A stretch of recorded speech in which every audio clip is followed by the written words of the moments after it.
Judicial exam preparation. आज मैं आपके लिए लाई हूँ ऑर्डर 7 ऑफ सीपीसी। ऑर्डर 7 जो है सीपीसी का, ये हमें प्लेंट के बारे में जानकारी देता है। आप सबको मैं ये बताना चाहती हूँ कि जैसे ये ऑर्डर जुडिशियल एग्ज़ाम्स के लिए नेसेसरी है, ऐसे ही वे सारे लोग जो एडवोकेसी कर रहे हैं उनके लिए भी ये ऑर्डर बहुत इम्पॉर्टेंट है। चलिए देखते हैं ऑर्डर 7 क्या कहता है। हम ऑर्डर 7 के सारे इम्पॉर्टेंट रूल्स डिस्कस करेंगे। आपको किसी भी जुडिशियल एग्जामिनेशन के पॉइंट ऑफ व्यू से सिर्फ और सिर्फ वही रूल पढ़ने हैं जो मैंने इस वीडियो में आपको बताए हैं। इसके अलावा कोई रूल देखने की आपको ज़रूरत नहीं पड़ेगी। चलिए सबसे पहले हम देखते हैं ऑर्डर 7। ऑर्डर 7 है प्लेंट। देखिए ऑर्डर 7 का पहला इंपॉर्टेंट रूल है रूल 1। रूल 1 हमें बताता है particulars to be contained in plaint. Plaint में किन किन बातों को शामिल करना ज़रूरी है। जैसा कि आप सभी जानते हैं, जब हम कोई भी विवाद लेके न्यायालय में जाते हैं तो न्यायालय में हमें प्लेंट प्रस्तुत करना पड़ता है। अब प्लेंट को प्रस्तुत करते समय उसमें हम किन किन बातों को शामिल करें, ये हमें बताता है ऑर्डर 7 का रूल 1। तो सबसे पहले देखिए, किसी भी प्लेंट में सबसे ऊपर कोर्ट का नाम लिखा रहता है, जैसे हाई कोर्ट या फिर in the court of civil जज class 2, in the court of civil जज क्लास 1। ठीक है, तो सबसे पहले किसी भी प्लेंट में क्या लिखा रहता है, उस कोर्ट का नाम। उस प्लेंट में हमने सबसे पहले जब कोर्ट का नाम लिख दिया, इसके बाद क्या आएगा, इसके बाद डिस्क्रिप्शन आएगा प्लेंटिफ का। प्लेंटिफ के डिस्क्रिप्शन में सबसे पहले प्लेंटिफ का नेम, प्लेंटिफ कहाँ रहता है, ये पूरा डिस्क्रिप्शन रहेगा। इसके बाद डिफेंडेंट का नेम, डिफेंडेंट कहाँ रहता है, इसके बारे में पूरी जानकारी दी जाएगी। मतलब प्लेंटिफ और डिफेंडेंट के नेम प्लस एड्रेस उसमें अनिवार्यतः दिए जाएंगे। अगली चीज़ जो इम्पोर्टेंट है और प्लेंट में दी जाती है, मान लीजिए कभी ऐसा होता है कि कोई पर्सन माइनर है। माइनर है तो आप जानते हैं कि माइनर व्यक्ति खुद आके अपना वाद प्रस्तुत नहीं कर सकता है, या फिर कोई व्यक्ति अनसाउंड माइंड है तो वो भी अपना वाद प्रस्तुत नहीं कर सकता है।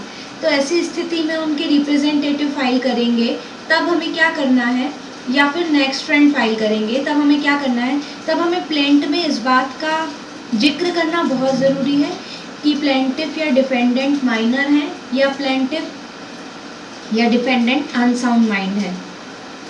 ठीक है, प्लेंट में ये भी बताना बहुत ज़रूरी होता है। अगली चीज़ जो इम्पोर्टेंट है वो प्लेंट में दी जाती है, वो है कॉज ऑफ एक्शन। जब तक हम कॉज ऑफ एक्शन नहीं बताएंगे कोर्ट क्या डिसाइड करेगा, इसलिए किसी भी प्लेंट में कॉज ऑफ एक्शन, किस कारण से वाद हुआ, विवाद का कारण क्या है, ये भी लिखना बहुत ज़्यादा ज़रूरी होता है। आगे हम देखते हैं, आगे प्लेंट में ये बताना भी ज़रूरी है कि कोर्ट का ज्यूरिडिक्शन है। जैसा कि हमने देखा है, बिना ज्यूरिडिक्शन के कोर्ट किसी भी मैटर को ट्राई नहीं कर सकता है। कोई भी मैटर कोर्ट में ट्रायबल तभी होगा जब वो मैटर कोर्ट के ज्यूरिडिक्शन के अंतर्गत आता हो। इसलिए प्लेंट में हमेशा ये भी बताना ज़रूरी है कि कोर्ट को इस मैटर में ज्यूरिडिक्शन है।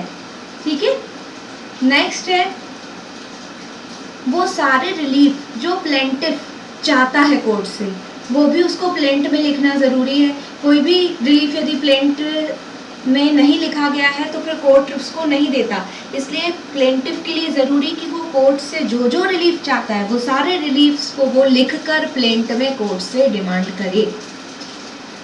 आगे देखेंगे तो आगे रूल 1 हमें ये बताता है कि यदि प्लेंटिफ ने कोई राशि, कोई अमाउंट को सेट ऑफ करवा लिया है, या फिर उसने कोई पोर्शन जो क्लेम वो करना चाहता था, जो उसका दावा बन रहा था, जो क्लेम था, उसमें से कोई पोर्शन को वो छोड़ देना चाहता है, तो इस बारे में भी उसको प्लेंट में लिखना पड़ेगा कि मैं इतनी राशि को सेट ऑफ करवाना चाहता हूँ, या फिर मैंने जो क्लेम किया इस क्लेम को मैं छोड़ सकता हूँ। इस बात का कथन भी प्लेंट में करना बहुत ज़रूरी होता है। जो लास्ट है रूल 1 का, वो ये बताता है कि जो भी हमारा सब्जेक्ट मैटर है उसकी टोटल वैल्यू भी प्लेंट में लिखना बहुत ज़रूरी है, क्योंकि टोटल वैल्यू लिखने से ही कोर्ट को समझ में आता है कि उसका ज्यूरिडिक्शन है या नहीं। और कोर्ट टोटल वैल्यू जो है सब्जेक्ट मैटर का, उसी के बेसिस पे कोर्ट फीस वगैरह डिसाइड करता है। ठीक है, आई होप आपको ये समझ में आ गया होगा। अब हम आगे बढ़ते हैं। आगे हम देखने जा रहे हैं रूल 2। रूल 2 बताता है इन मनी सूट्स, मतलब जब भी धन से संबंधित विवाद होते हैं तब क्या प्रक्रिया है। देखिए, हमें ये ध्यान देना है फ्रेंड्स कि जब भी धन से संबंधित कोई विवाद होता है तो प्लेंटिफ के लिए बहुत ज़रूरी है कि वो प्लेंट में पूरा अमाउंट एग्जैक्टली बताए। प्लेंटिफ के लिए प्लेंट में पूरा अमाउंट एग्जैक्टली बताना ज़रूरी है कि ये विवाद हुआ है, इसने मुझसे इतनी राशि ली है, वो राशि हमें स्पेसिफिकली एग्जैक्टली बताना बहुत ज़रूरी है। पर कभी कभी देखिए, इसी का सेकंड पैराग्राफ, रूल 2 का ही सेकंड पैराग्राफ हमें बताता है कि जब कभी भी मेसने प्रॉफिट के लिए प्लेंटिफ डिफेंडेंट के बीच में विवाद होता है या फिर कोई अमाउंट है जो उनके बीच का अनसेटल्ड अकाउंट है, उसके लिए कोई विवाद उत्पन्न होता है, तो ज़रूरी नहीं है कि प्लेंटिफ एग्जैक्टली ही बताए कि इतना ही एग्जैक्ट रकम है, वो अप्रॉक्सीमेटली भी बता सकता है। जहाँ रूल 2 के पैराग्राफ 1 ने बताया है कि मनी सूट्स में किसी भी रकम का ठीक ठीक बताया जाना ज़रूरी है, वहीं इसका सेकंड पैराग्राफ बताता है कि कुछ कंडीशन, जैसे मेसने प्रॉफिट की कंडीशन है या फिर वादी और प्रतिवादी के बीच कोई रकम ड्यू है और वो रकम को एग्जैक्टली कैलकुलेट नहीं किया जा सकता है, तो ऐसी कंडीशन में वहाँ उसके बारे में अप्रॉक्सीमेटली अमाउंट भी बताया जा सकता है। आगे हम देखते हैं, आगे ऑर्डर 7 का रूल 3 भी इम्पॉर्टेंट है। रूल 3 हमें बताता है कि where the subject matter of the suit is immovable property, जहाँ पे भी किसी इमूवेबल प्रॉपर्टी के लिए वाद फाइल किया जाता है तो वहाँ पे उस इमूवेबल प्रॉपर्टी का पूरा डिस्क्रिप्शन प्लेंट में देना ज़रूरी है। जैसे कोई भूमि से रिलेटेड विवाद है तो वो भूमि किस गांव में किस स्थान पर स्थित है, उसकी बाउंड्रीज क्या है, उसका लैंड ऑफ रिकॉर्ड्स में सर्वे नंबर क्या है या सेटलमेंट नंबर क्या है, ये बताना बहुत ही ज़रूरी है। क्यों ज़रूरी है? इसलिए ज़रूरी फ्रेंड्स कि जैसे कोर्ट में वो मैटर जाए तो कोर्ट ये आइडेंटिफाई कर पाए कि एक्चुअली किस प्रॉपर्टी को लेकर विवाद हो रहा है। इसलिए हमें ये याद रखना है कि यदि हम किसी इमूवेबल प्रॉपर्टी के लिए कोर्ट में प्लेंट फाइल कर रहे हैं तो उसका प्रॉपर डिस्क्रिप्शन देना भी हमारे लिए बहुत ज़रूरी है। अगला रूल हम देखेंगे रूल 7। इसके पहले के रूल्स आप छोड़ भी देंगे तो इतने इम्पॉर्टेंट नहीं है, इसलिए हम सीधे रूल 7 पे आते हैं। रूल 7 हमें बताता है relief to be specifically stated, मतलब ये हमें बोल रहा है कि हम कोर्ट से जो भी रिलीफ चाहते हैं वो हमें स्पेसिफिकली बताना चाहिए कि कोर्ट हमें ये रिलीफ प्रदान करे।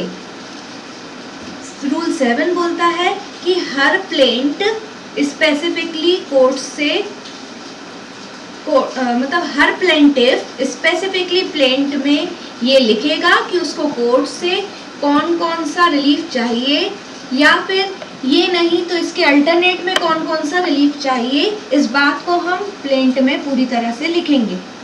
दूसरा जो इम्पोर्टेंट चीज़ है, आप रिलीफ को जनरल डिमांड नहीं कर सकते, मतलब हम जनरली नहीं कह सकते कि ऐसा ऐसा दे दीजिए। जो चीज़ हमें कोर्ट से चाहिए उसका स्पेसिफिकली प्लेंट में जिक्र करना ज़रूरी होगा। और सेम रूल जैसा प्लेंटिफ के लिए स्पेसिफिक रिलीफ देना मांगना ज़रूरी है, यही रूल डिफेंडेंट को भी अप्लाई होता है। डिफेंडेंट के लिए भी ज़रूरी है कि वो जो रिलीफ चाहता है अपने रिटर्न स्टेटमेंट में वो उसको लिखे और स्पेसिफिकली लिख के ही डिमांड करे। अगला रूल जो इम्पोर्टेंट है वो है रूल 9। रूल 9 हमें बताता है प्रोसीजर ऑन एडमिटिंग प्लेंट। तो देखिए फ्रेंड्स, जब भी कोर्ट प्लेंट को एडमिट कर लेता है तो कोर्ट को क्या करना पड़ता है, कोर्ट को समन इशू करना पड़ता है डिफेंडेंट को कोर्ट में बुलाने के लिए। तो प्रोसीजर क्या है, प्लेंटिफ को क्या करना चाहिए, प्लेंटिफ की ये ड्यूटी है कि जैसे ही प्लेंट उसकी कोर्ट में एडमिट हो गई है वैसे ही वो कोर्ट 7 दिन के अंदर कोर्ट में प्लेंट को उतनी कॉपी में प्रस्तुत करे जितने उसके डिफेंडेंट हैं, और साथ ही साथ समन को सर्व करवाने के लिए जो भी रिक्वायर्ड कोर्ट की फीस है वो भी कोर्ट में जमा कर दे। देखिए क्या होगा, जैसे हम मान लीजिए हम प्लेंटिफ हैं, हम कोर्ट में अपना प्लेंट लेके गए, हमने कोर्ट में प्लेंट प्रस्तुत किया, कोर्ट ने प्लेंट को एडमिट कर लिया। तो प्लेंट जैसे ही एडमिट हो जाती है तो प्लेंटिफ की ये ड्यूटी है कि वो 7 दिनों के अंदर, मान लीजिए कि मैंने 3 लोगों के विरुद्ध वाद प्रस्तुत किया था, तो मुझे 3 कॉपी में अपना प्लेंट प्रस्तुत करना पड़ेगा, प्लस उन 3 लोगों को समन सर्व करने के लिए जो भी कोर्ट में रिक्वायर्ड फीस है वो जमा करनी होगी, तभी कोर्ट समन सर्व करवा पाएगा। तो ये हमें फॉलो करना ज़रूरी है। रूल 9 बहुत इम्पॉर्टेंट है, रूल 10 भी बहुत इम्पॉर्टेंट है। अगला रूल जो हम देखेंगे वो है रूल 10। रूल 10 हमें बताता है रिटर्न ऑफ प्लेंट। कोर्ट किसी भी स्टेज पे प्लेंट को रिटर्न कर सकता है, और रिटर्न क्यों कर सकता है कि ये प्लेंट प्रॉपर कोर्ट में प्रस्तुत नहीं किया गया है, इसे प्रॉपर कोर्ट में प्रस्तुत किया जाए, इसलिए कोर्ट किसी भी समय किसी भी स्टेज पे प्लेंट को प्रॉपर कोर्ट में इंस्टीट्यूट करवाने के लिए रिटर्न कर सकता है। कभी भी जब न्यायाधीश प्लेंट को रिटर्न करेगा तो प्लेंट में एक एंडोर्समेंट लगाएगा। उस एंडोर्समेंट में किस डेट पे वो प्लेंट उसके कोर्ट में प्रस्तुत हुई थी, किस डेट पे उसको रिटर्न किया जा रहा है, कौन कौन सी पार्टीज हैं जिनने उस प्लेंट को जो उस प्लेंट में इन्वॉल्व हैं, और उसको किस कारण से रिटर्न कर रहा है, ये सारी चीज़ें ज़रूर लिखेगा। फिर से एक बार समझ लीजिए कि जब भी कोर्ट प्लेंट को रिटर्न कर रहा है तो उसमें एक एंडोर्समेंट जज के द्वारा लगाया जाएगा। वो जज उस एंडोर्समेंट में लिखेगा कि किस डेट पे प्लेंट प्रेजेंट की गई, किस डेट पे प्लेंट को रिटर्न किया गया, कौन कौन सी पार्टी इस केस में इन्वॉल्व है, और किस रीज़न से इस प्लेंट को रिटर्न किया जा रहा है। ये आपकी प्लेंट में दिया जाएगा। अगला जो रूल इम्पॉर्टेंट है वो देखते हैं हम। रूल 11 है रिजेक्शन ऑफ प्लेंट। मतलब प्लेंट को कोर्ट कब रिजेक्ट करता है, तो यहाँ पे 6 रीजंस हैं जिनके बेसिस पे प्लेंट को रिटर्न किया जाता है। आप सभी इस बात को ध्यान दें फ्रेंड्स कि ऑर्डर 7 का सबसे इम्पॉर्टेंट रूल 11 है। रूल 11 के जो 6 ग्राउंड्स हैं ये आपको पूरे याद होने चाहिए, क्योंकि ये मेंस में हमें एज इट इज़ लिखने होते हैं। दूसरा, प्रिलिमिनरी एग्जामिनेशन में भी चॉइस में इसका क्वेश्चन आता है, ऑप्शंस दिए होते हैं, तो उन ऑप्शंस को आइडेंटिफाई करने में हमें मदद मिलेगी यदि हमने ये 6 के 6 ग्राउंड्स अपने दिमाग में पूरे एज इट इज़ बिठा लिए। तो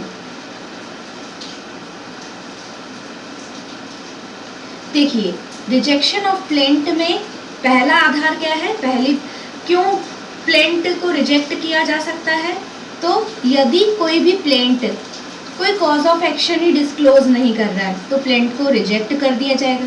भाई कॉमन सेंस की बात है, भाई किसी प्लेंट में यदि हमें कोई वाद कारण ही नहीं दिख रहा है तो हम उसको क्यों एंटरटेन करेंगे, हम उसको फर्स्ट वॉच में ही रिजेक्ट कर देंगे। दूसरा, किस ग्राउंड पे कभी कभी प्लेंट को रिजेक्ट किया जाता है, तो जहाँ पे प्लेंटिफ ने जो क्लेम किया है रिलीफ वो काफ़ी अंडर वैल्यूड है और कोर्ट ने उसको प्रॉपर वैल्यूएशन के लिए टाइम दिया, पर प्लेंटिफ उस टाइम के बीत जाने के बाद भी अपने क्लेम का प्रॉपर वैल्यूएशन करा के कोर्ट के समक्ष नहीं आ पाया, तो वहाँ भी कोर्ट प्लेंट को रिजेक्ट कर देता है।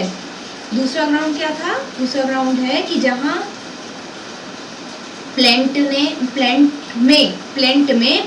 ने जो क्लेम किया है रिलीफ वो अंडर वैल्यूड है और कोर्ट ने प्रॉपर टाइम दिया कि भाई साहब आप इसका प्रॉपर वैल्यूएशन करा के आइए और हमारे पास इतने दिनों बाद आके आप अप्लाई करना फिर से रिलीफ के लिए, पर व्यक्ति गया ही नहीं, फेल हो गया, उसने अंडर वैल्यूड को अंडर वैल्यूड ही रहने दिया। तब ऐसे केस में भी कोर्ट क्या करेगा, प्लेंट को रिजेक्ट कर देगा।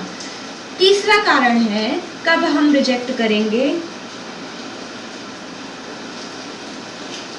जहां पे हमने किसी प्रॉपर्टी के लिए रिलीफ क्लेम्ड किया है, पर जो प्लेंट हमने प्रस्तुत किया है वो जिस स्टैम्प पेपर में प्रस्तुत की जानी चाहिए थी वो इनसफिशिएंट स्टैम्प है। जैसा आप जानते हैं कोर्ट में क्या होता है, कभी 100 रुपये के स्टैम्प में, कभी 500 रुपये के स्टैम्प में हमें स्टैम्प में प्रस्तुत करना पड़ता है। अब हर एक मैटर के लिए स्टैम्प पेपर का मूल्य जो है वो अलग अलग होता है, और आपने कोई प्लेंट प्रस्तुत किया और यदि वो आपने इनसफिशिएंट स्टैम्प पे प्रस्तुत किया है तो पहले तो कोर्ट आपको एक टाइम देगा कि चलिए आपने इनसफिशिएंट स्टैम्प पे प्रस्तुत किया है, आप इस टाइम पे आ जाइए सफिशिएंट स्टैम्प पे लेके, और वो टाइम बीत गया जो कोर्ट ने आपको दिया था, आप उतने टाइम के अंदर कोर्ट में नहीं गए सफिशिएंट स्टैम्प लेके, तो कोर्ट फिर आपके इस मैटर को ही रिजेक्ट कर देगा।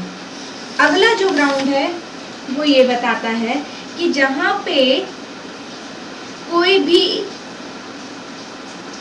प्लेंट है उसका मैटर लॉ के ही द्वारा बार्ड है, कोई प्लेंट है जिसमें जो वाद है वो लॉ के द्वारा ही बार्ड है, तब उस मैटर को कभी भी कोर्ट अलाउ नहीं करता है, ऐसे प्लेंट को तुरंत कोर्ट रिजेक्ट कर देता है। अगला, जहां आपने 2 कॉपी में प्लेंट को प्रस्तुत नहीं किया है, हमें याद रखना है कि जब भी हम प्लेंट कोर्ट में लेके जाएं तो उसको 2 कॉपी में प्रस्तुत करें, और अगर हमने 2 कॉपी में प्रस्तुत नहीं किया है तो कोर्ट उस प्लेंट को रिजेक्ट कर देगा। और लास्ट ग्राउंड है कि जहाँ पे रूल 9 को फॉलो नहीं करता है प्लेंट। अभी हम रूल 9 में पढ़ के आए कि जितने डिपेंडेंट हैं उतनी कॉपीज़ में 7 दिन के अंदर उतनी कॉपीज़ जमा करना और समन की फ़ीस भरना बहुत ज़रूरी है। तो यदि प्लेंटिफ 7 दिन के अंदर उतनी कॉपीज़ नहीं देता है और फीस नहीं देता है तो भी प्लेंट को रिजेक्ट कर दिया जाएगा। आगे चलते हैं, आगे है rule 12 procedure on rejecting plaint.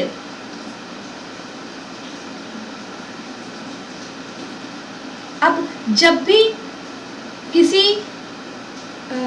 Matter को, इससे पहले ना मैं आपको एक चीज़ और बताना चाहती हूँ, जो हमने रूल 11 देखा था। रूल 11 में यदि ऐसा होता है कि हम इनसफिशिएंट स्टैम्प के कारण कोई प्लेंट को लौटा रहे हैं, तो यदि व्यक्ति कोर्ट में प्रस्तुत हो और वो बता दे कि इस कारण से वो समय पे सफिशिएंट स्टैम्प पे प्रस्तुत नहीं कर पाया था, तो कोर्ट उसको फिर से अलाउ कर देगा, रिजेक्ट नहीं करेगा। ये इसके प्रोविजो में बताया गया था रूल 11 के।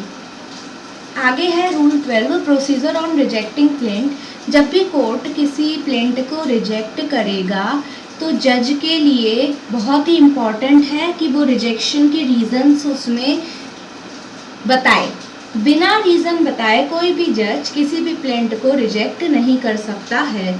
रूल 12 ये बताता है कि जज जब भी कोई प्लेंट रिजेक्ट करेगा उसमें उसका रीज़न ज़रूर बताएगा। रूल 13 बताता है where rejection of plaint does not preclude presentation of fresh plaint. तो जहाँ भी प्लेंट रिजेक्ट होती है वहाँ पे जो प्लेंटिव है वो सेम कॉज ऑफ एक्शन के लिए दूसरा सूट फाइल कर सकता है। आप उसको दूसरा सूट फाइल करने से नहीं रोकोगे, ठीक है। जहाँ पे भी प्लेंट रिजेक्ट हुई है वहाँ पे जो प्लेंटिव है वो दूसरा suit same cause of action पे फाइल कर सकता है। हम उसे दूसरा सूट फाइल करने से नहीं रोक सकते हैं, सिर्फ रिजेक्शन के आधार पर। आई होप आपको ऑर्डर